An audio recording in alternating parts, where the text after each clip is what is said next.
Today on the Garagefathers, you guys are in for a special treat because we've got a movie star here in the studio and you're going to get to learn all about it. So stay tuned.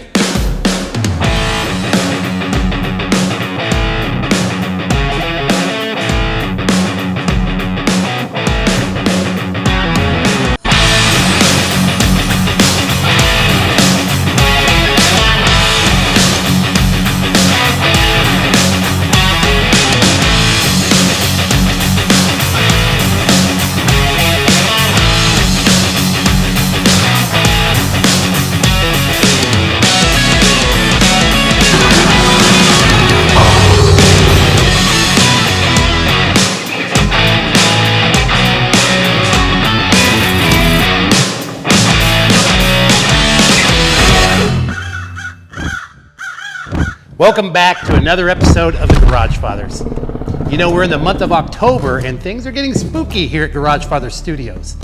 And this is the spookiest of all. This is a real monster truck right here. This is the screen-used truck from the film series Jeepers Creepers 1 and 3. Now, we've got the owner, whom you've probably seen in some of our videos, who's going to tell us all about it. And I like to call him the slasher and the killer from Woodavilla, my good friend and business partner, Tom Redemer, AKA sometimes you might hear me call him Creep, and that's because he is the current caretaker of the Jeepers Creepers truck. Yes, and we have got a lot of stories to tell about this truck, so you better get comfortable. I first saw Jeepers Creepers in 2005. I was at home with a big screen, and I just remember being completely enamored with the Creepers truck. The movie came out in 2001, and I remember I had multiple friends telling me, oh, you gotta go see this movie, it's great. And I don't know what happened. I didn't see it until 2005. But anyway, when I saw that movie, I just remember that I really wanted to find out what that truck was. I needed to find out what brand it was, and to me it looked like it was an original box truck built by a factory. So I figured that it was going to be almost impossible to find one like that. But I was trying to figure it out. And so I started doing my research, and in the process, I was trying to find old trucks.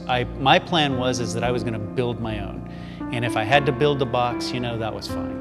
And so, man, I went to work. I looked for probably 7-8 months, couldn't find anything. And then all of a sudden I found 2 trucks for sale. And I ended up purchasing those. And when the last one was on a trailer to my house, somebody stopped this guy and he said, hey, I've got one of those. And so, long story short, I bought that truck. Same thing happened. Another farmer stopped him when that truck was on its way to my house, and a 4th truck popped up, and I bought that one. And so now I had 4 trucks, and I ended up finding a 5th one. Long story short, now had 5 trucks ready to build a Jeepers Creepers truck when the original truck showed up on eBay. And man, I was just so excited. I told my already tired of buying cab over trucks wife that this was something that was inevitable and it's something that really had to happen. And she understood. And so she was just awesome through the whole process. Anyway, we bid and won the truck. And it's an interesting story that goes with that. I'm going to try and tell it in 30 seconds. I really couldn't afford the truck. And I remember I had this collector airplane German World War II dash from an airplane. And I had a guy that wanted it, and anyway, I was able to arrange selling that dash, paid for the bid on the truck, and shipping to my house within $100. I thought that was just incredible. So anyway, I started to gather information. I reached out to the movie people, you know, and got in touch with the director, got in touch with a couple of the set people and the producer at the time, and started finding out all the information I could find out about this truck so that I could restore it properly. And they were all super nice. I mean, they all emailed me back, and we started conversations, and I got to know these people, which was really cool.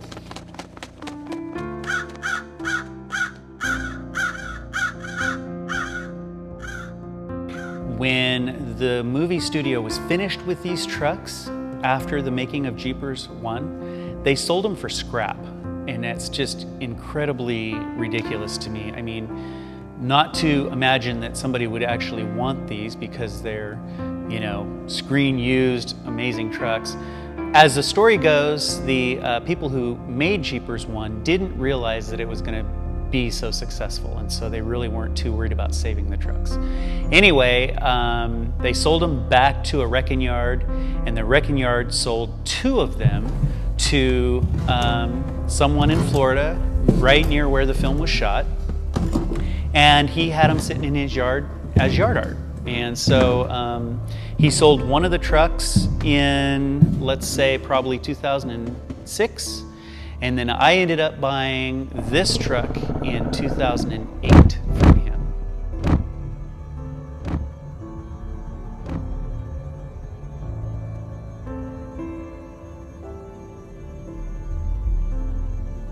So I started with the restoration really heavy in 2012 and started with the body. The truck was sitting in Florida, rusting away. I could open the back doors and just see daylight through the top. When a movie studio builds a truck, which they built the box on the back of this truck, by the way, they just do it very quickly. So they would overlap metal, and you can imagine what Florida salty air would do with that. And so it was just rusting away. So I ended up replacing one fender. I had to replace one door. I had to do a lot of patch panels on the cab, above the windshield, the little cowl door, I had to replace that. And then on the box, I had to replace the top and the sides. I was able to keep all of the sheet metal on the back of the truck, so that was good. The doors and everything, for whatever reason, they were fine. And so once the sheet metal was all done, then I turned to the mechanical.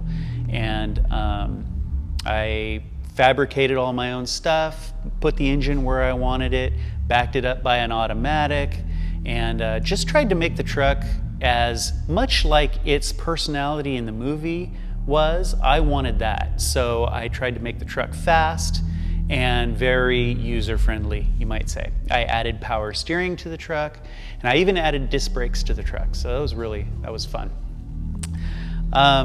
So I got the mechanical all together and kind of mocked up where I wanted it, welded everything that needed to be welded, and then went back, made it all pretty.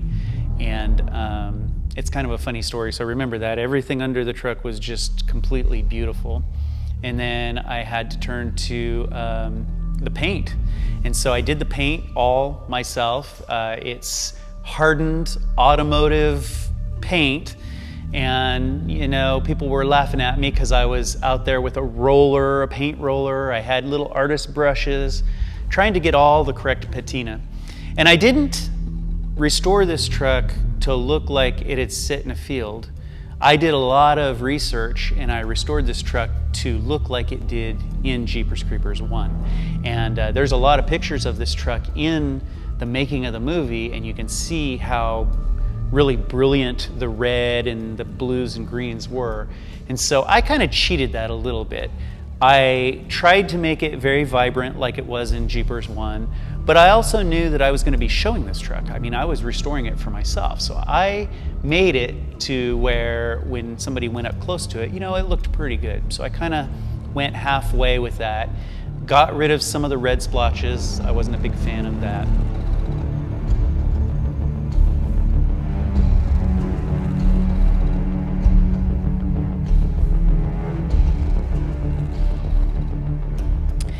Incidentally, interesting thing about this truck, it's the prototype truck for the other trucks that were made for Jeepers 1. They made 3 trucks, and this was the first truck that they found. They found it in a wrecking yard, the director and the director of photography. And they went to a wrecking yard, they found this truck. This truck was a flatbed, so it was not yet a van or, you know, a panel. And so it was a flatbed truck sitting in a wrecking yard, and the cab and basic appearance of this truck looked just like this. It had the red splotches on it that somebody had put on to protect it from rusting, and it had a bunch of dents.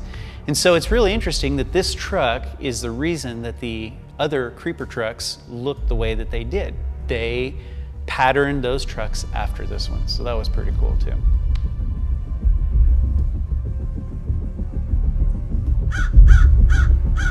So once everything was done, it was time to test out the truck.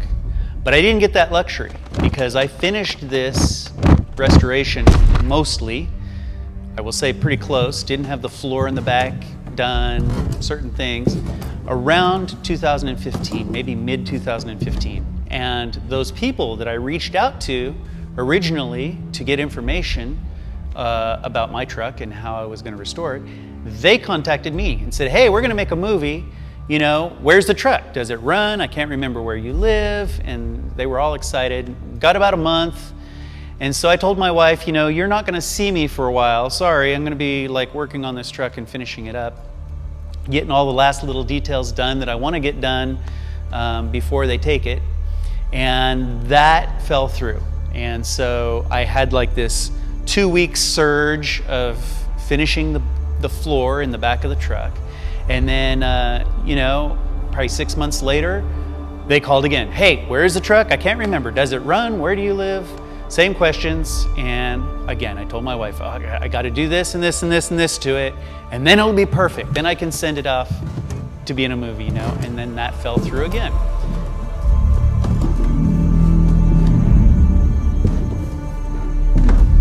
So for those of you that keep up with Jeepers 3, that was the Canada film shoot that they were talking about. Well, that fell through. And so essentially what happened is I was able to get everything I wanted to do to my truck done. And in time for the inevitable, yes, they called a third time, and this one was a go. It was going to be filmed in Baton Rouge, Louisiana. Loaded the truck up, took it. I remember it was in December, and we started shooting in January. So Tom, obviously one of the reasons we started this channel is because we both agreed that every car and its owner has a great story to tell, if not numerous great stories to tell. So now that we've learned about you acquiring the truck and everything, what's another great story that you'd love to tell? One of my favorite stories, or really my favorite takeaway from Jeepers 3 was my involvement in 3. And it was just my not being shy, essentially.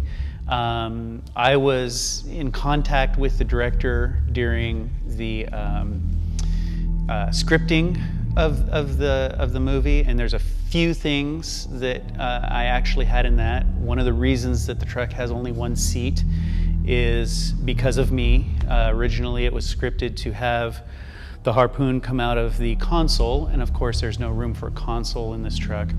There were some of those things, but we arrived while prep was still happening, and I said, hey, you guys need help. And you know, there's probably union people that wouldn't like that, but the director of prep, whatever, was like, sure, yeah, we could totally use help. And so I was able to do a lot of the things on the truck that they wanted. We had a second cab that was used, which you guys will learn more about that, by the way.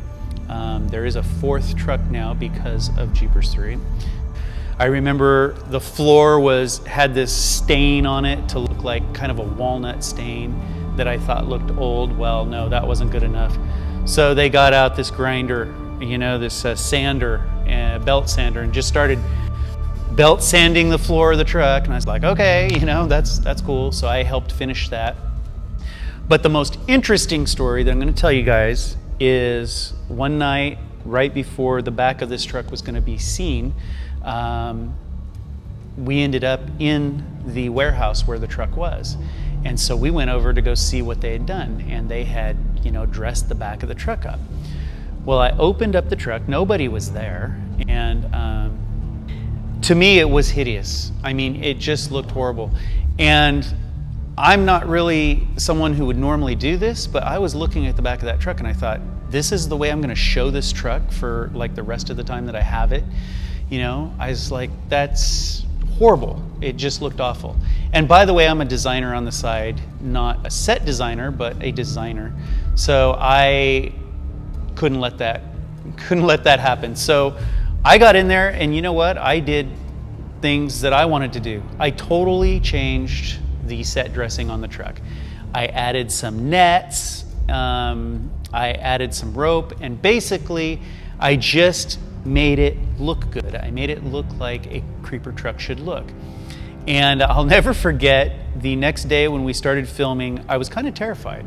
Honestly, when they opened that thing up, I was really worried about what they were going to say. And I remember they opened the back of the truck, and the director came up to the back of the truck and looked in. And what he said was, "Who put nets in here? Why are there nets in the back of the creeper's truck? He's not a fisherman." And my heart kind of sank, and he goes, "Looks good, let's roll with it." And I was just so happy that happened. So that was, you know, pretty cool story with this truck.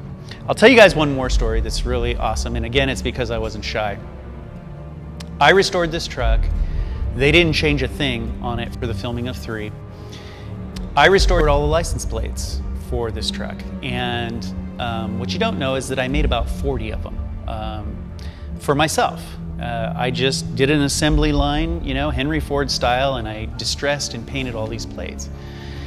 And of course, I should back up. I purchased the plates from online, but I distressed them. They come pretty. They couldn't be pretty on this truck. So here I have 40 of these old plates. Well, I took 6 of them with me over to Baton Rouge, Louisiana, and it's my truck. So, you know, we would shoot an entire scene, like the police station scene or the chase scene. And I would see my truck sitting over there in a field somewhere, you know, waiting for its next shot. And when we were finished with a scene, I just took tools over there, took a license plate off, cataloged it, and wrote on the back who drove the truck, what scenes it was in, blah, blah, blah. And then took that plate, set it aside, and then I got another plate, put it on the back, and I did that 4 times. So this front plate didn't change on the truck, but the back plate changed 4 times, and so, or 3 times. So there are 4 plates total that came away from the back of this truck during the shooting of Jeepers Creepers 3.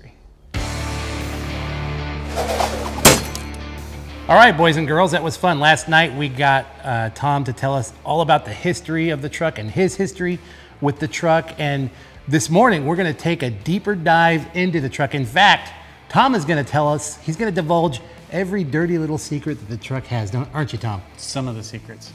He's going to tell us all the secrets that he has about this truck. So where should we start? Should we start here? All right, now, did you redo this or? Yes, so all of this paint has been redone by me. This is all automotive, hardened automotive paint, and it's got a clear coat on it. And so, now, okay, did you mask around the sticker when you did that? no, Because this sticker is, you will see these on the creeper truck doors. This truck had a 2 real stickers on it. The other trucks had just artist renditions of these. So since my truck was the prototype truck and I had these, I took a picture of it and then I went down and had decals made, and I have about 40 of these currently. So these are brand new stickers. Nice, nice. And then can we open up, take Absolutely, a look inside? open up, yeah. So you've got your stock column and steering wheel. That's pretty cool. Yeah. And these are factory seats for? So those seats are close to factory. Those are 1941 through 48 sedan delivery seats. The only difference is they're a little bit more comfortable. Oh, okay.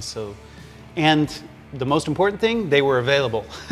Yeah. I couldn't find truck ones, so Right. yeah, that's what we went with. So pretty stock looking. We've Pretty got some Spartan. goodies on the other side. We'll talk about those when we get over there. I know. So hey, while we're here, Yeah. I can tell you something. Sure. So during the filming of Jeepers, the truck has 1 seat. And so they used this truck with the driver's seat in place, and they took the passenger seat and they put it into another cab that they used for additional shots. So it was pretty cool, interior shots. And I've crawled up in here. I don't understand how the monster fits in here, because he's a bigger guy than I am, and I have to cram myself into this thing. You know, truth is he's not a small guy, but he is not bigger than you. He's about 6 foot, and he's a little bit more stocky than I am. So I could take him? You might take him. Yeah. Well, I got maybe 3 years to figure it out. Right. All right. I know what everybody wants to see is under the hood. Let's go take a look under the hood, guys. I know there's a lot of mystery that's been shrouded around this truck over the years. Yes. And people really want to know. Yeah. Wait, before we go any further, I think you got to tell us all about this bumper here and what's going on with this. Yeah, so this bumper is made by the Jeepers Creepers franchise, the first movie. This was made by them. But again, it was a prop, and so it's kind of interesting how they made it. They did a very good job of it, but they weld everything to everything. So it was, this bumper was welded to the brackets, were welded directly to the frame. So I cut everything apart, and I actually made a bumper bracket section. This whole middle section here comes out, bolts to the frame as it should, and then this bumper bolts to that bracket as it should.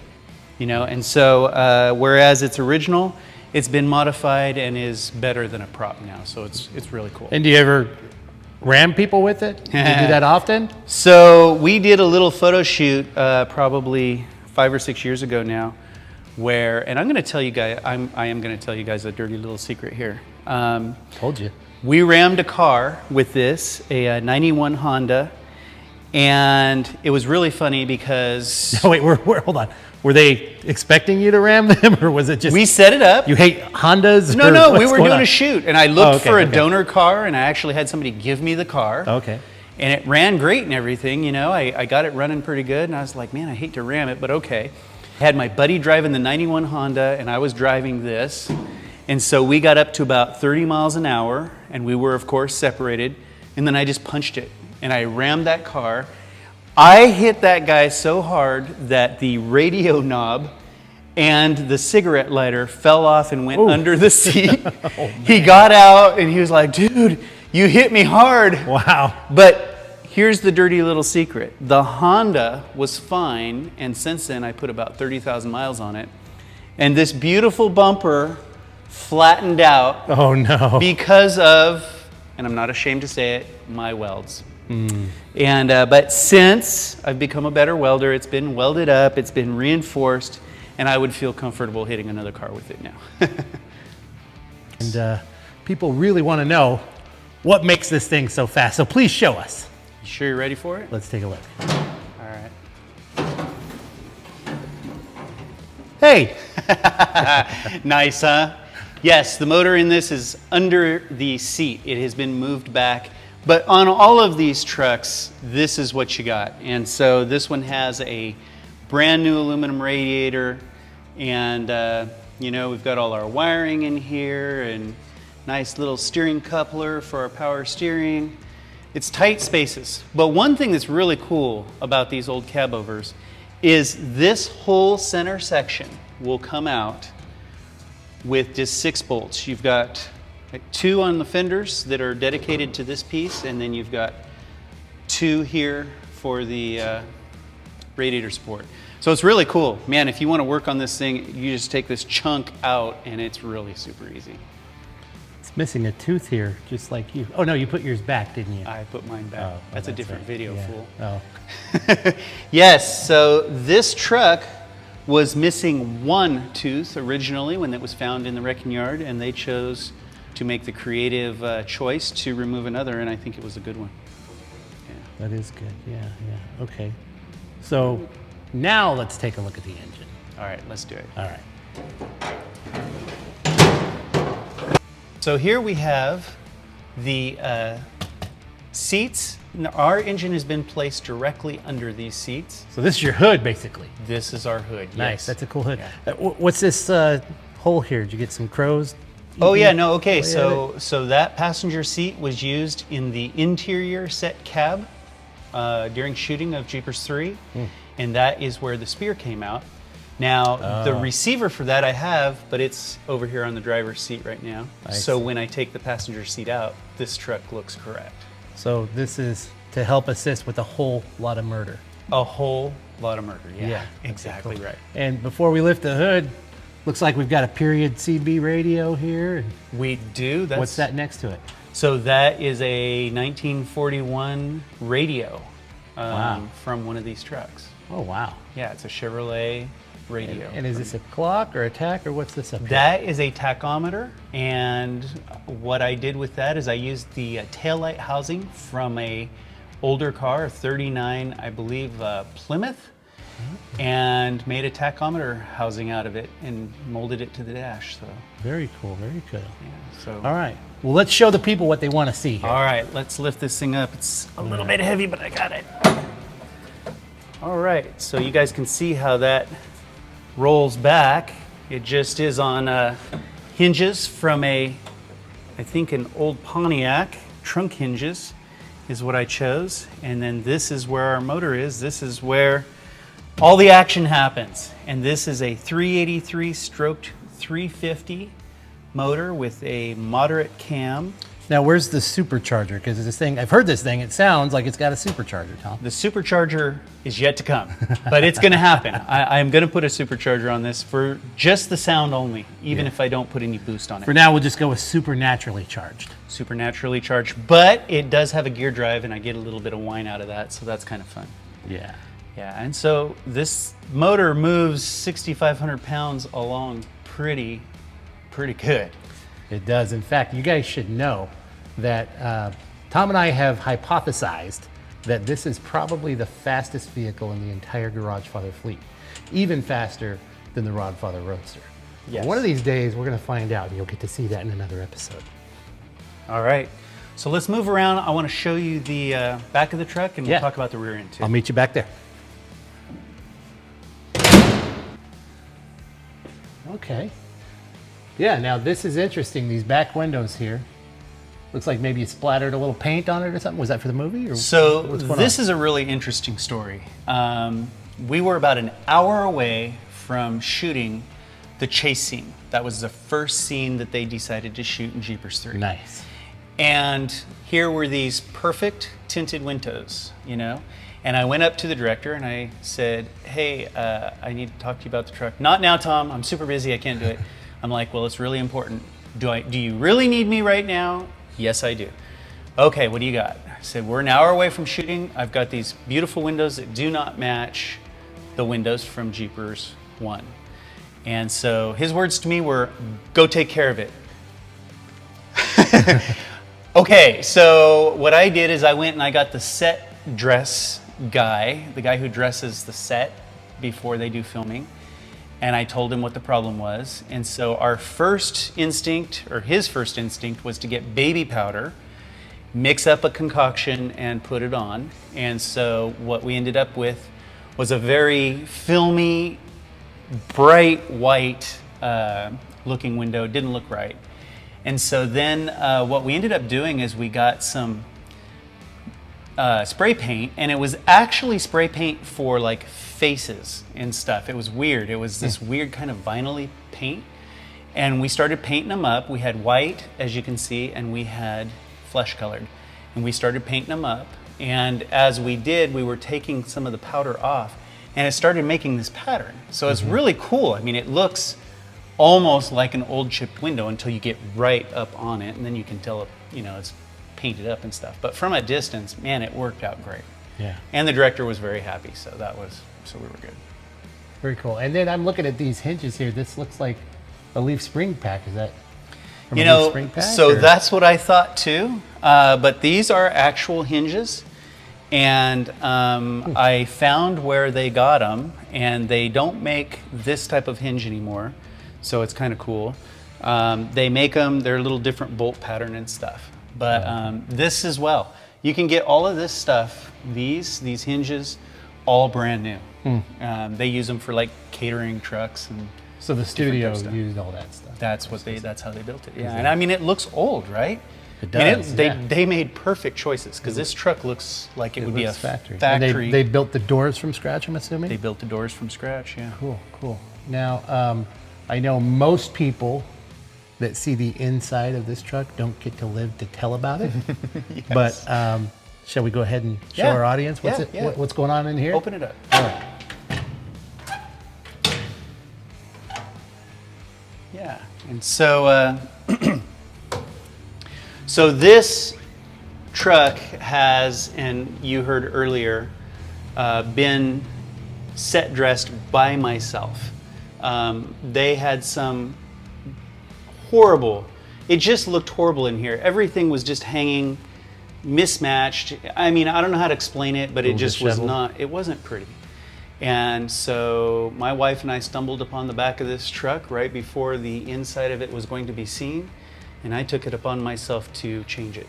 Now, sharp-eyed viewers are going to know, or maybe they're going to know, that this box was not in the filming of Jeepers 3. However, it was in the filming of Jeepers 1. So I don't know why the director didn't want it there, but he didn't. I think he used the top of this wheel well as a lid for a box that held creeper stars, but you don't really get to see that too good in the movie. But anyway, he chose not to have the box. I'm choosing to keep it in there because it was in there in 1. And hey, maybe the creeper takes it in and out, right? I don't know. So it was in the truck when you got the truck? It was not in the truck when I got the truck, but I researched the back, and this truck was not originally. This is recreated? This is an old toolbox, like the one that was in the first movie. All right, what do we got here, man? We got some massive semi-truck looking size tires here. Do we have the screen used air still in the tires? Or were these tires even on the truck in the movie? So yes, so these tires were in Jeepers 3. They were not in Jeepers 1. They, of course, needed to be replaced. So these tires are about 7 or 8 years old. And actually, they have way more cracks in them than they should for 7 or 8 year old tires, but they're still good and holding air. You know? So it works. And moving inside a little bit here, what kind of rear end do we have? Do we have a Spicer, a Timken? What's going on back there? So the honest truth is I don't know. But so this rear end's been completely rebuilt. I think it is a 6:23 ratio, which is crazy low. But then when you get this 20-inch wheel and tire combination on there, so it's a 20-inch wheel. I think the tires are giant 38. sidewall. I think it's a 38 inch tall tire.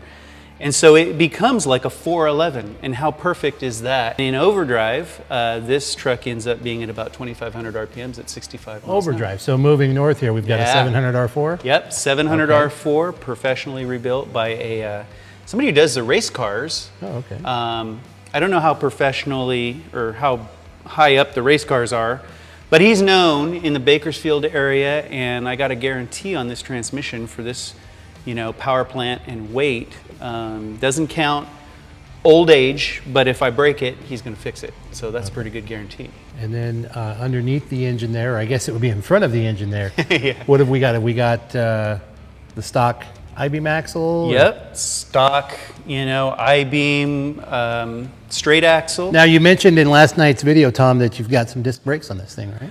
Yes, so I found online a custom disc brake bracket kit that somebody was making, and I decided to take a chance on it. It was actually for a little newer truck, and so I had to re-drill a couple of the holes, but we made it fit. It goes on the stock spindle, so the wheel stays exactly where it belongs, and then the kit accepts I think it's a 2012 F350 caliper.